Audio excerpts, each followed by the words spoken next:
Welcome to the Michigan Golfer Show with our host, Bill Sheldon. Join us each week as we explore the courses, the people, and the events that shape our great game. Say hello, everybody, to Mrs. Otto, Mrs. Hildegard Otto. Yes. Right. This is Ron's mother and Herman Otto's widow. And happy anniversary, my dear. Oh, thank you very much. So 50 years ago, do you remember it like it was yesterday? Not quite. No? Not quite. But it's been nice all along. And I always like to come here to the club and to the golf course. How long did it used to take you to get back in 1951 when you and Herman and the kids piled in the family van and drove up here? How long did it take? Oh, 4 hours. 4 hours? 4 hours, yes. Uh-huh. Oh, if you want to know, when we came here and they were, farmers know, somebody was doing something with a machine. And I asked my husband, what are they doing here? And he says, well, I think they're making a golf course. I said, now who would be that crazy to make a golf course up north in this neighborhood? And he said, you're an old man. Well, Mom, too, don't you think that if you look around here and back of us, all these trees, and you have to keep in mind, in 1951, yes. Just before it, this was a wheat field. Right. There wasn't a tree here. And Dad's dedication to reforestry and the environment, he's always been an environmentalist. He just didn't put it on the front of his shirt and say, I'm an environmentalist. He lived it. He lived it to the day he died. Yeah. On my right, ladies and gentlemen, is Ron Otto, and on my left is the general manager of Garland, Barry Owens.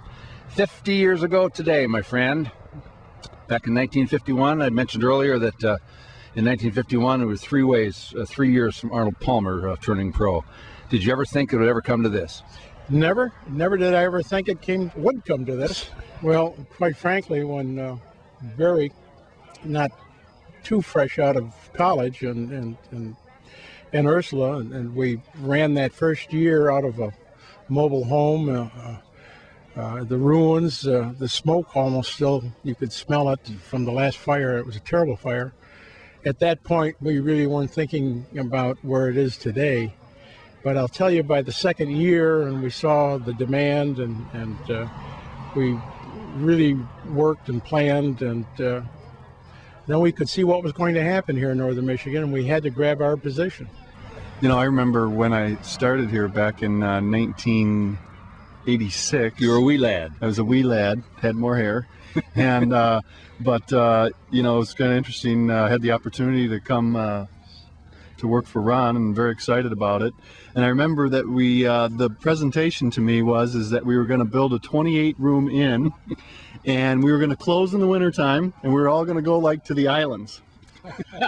And we were just gonna, just work hard in the summertime and take the rest of the year off. And I don't know what happened to that. I'm still negotiating. Sir, I can just follow the cart ahead of them. We're gonna drive up to the old clubhouse, and we're gonna make a presentation there, real quick presentation. We'll get started from that point on.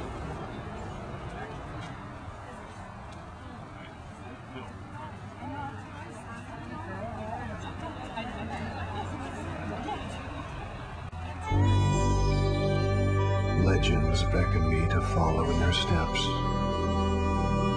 through historic stands of towering pines, among shimmering banks of heather.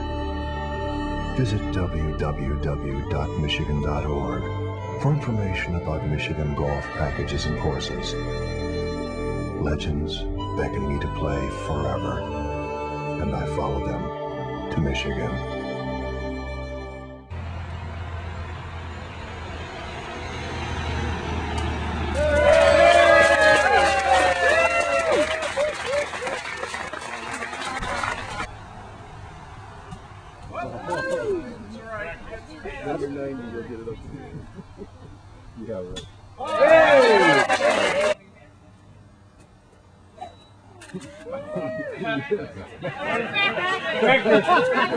Going 10. My grandfather did that a lot. Yeah.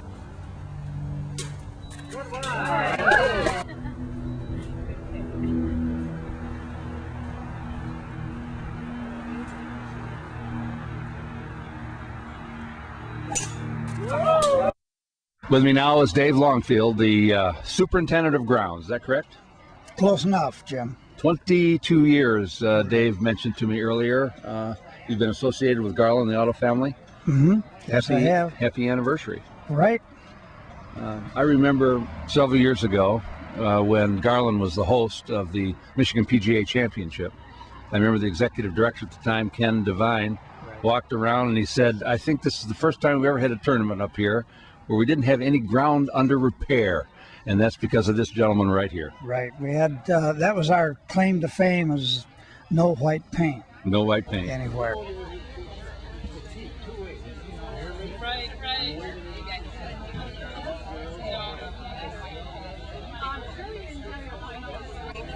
Also joining us today in our 50th anniversary celebration is the former director of golf, Mr. Lee Woodruff. Lee, nice to see you. Welcome back. Thanks, Jim. It's great to be back and to the place that I'll always call home. How long were you here at Garland? I was here for 9 years, 9 wonderful years, and came here in 1990. At that time, I believe we had 45 holes of golf. We had the main hotel, the single and double villas, just starting a real estate program. Bud and Sue Decker were the first members.